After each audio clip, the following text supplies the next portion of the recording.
Sylhet Dakshin Surma United ইউএসএর বনভোজন new ইয়র্কের Yorktown হাইটসের FDR পার্কে অনুষ্ঠিত হয়েছে। রোববার দিনব্যাপী আয়োজিত বনভোজন অনুষ্ঠানের উদ্বোধনী পর্বে সভাপতিত্ব করেন বনভোজন আয়োজন কমিটির আহ্বায়ক আলহাজ কফিল আহমদ চৌধুরী।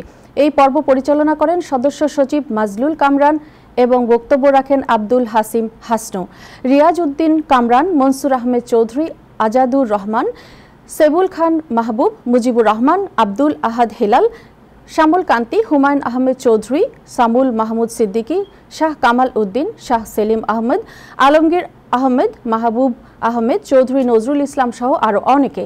শুভেচ্ছা বিনিময়, আড্ডা, নানান খেলাধুলা আর রাফেল ড্র ছাড়াও বনভোজনের মূল আকর্ষণ ছিল প্রাকৃতিক পরিবেশে গাছের ছায়ায় নিচে বসে দেশীয় খাবার মধ্যাহ্নভোজ। এতে কমিউনিটির বিশিষ্ট ব্যক্তিবর্গ সহ নিউ ইয়র্ক, নিউ জার্সি ও কানেকটিকার ট্রাই স্টেট এলাকার শতাধিক দক্ষিণ সুরমাবাসী অংশ নেন।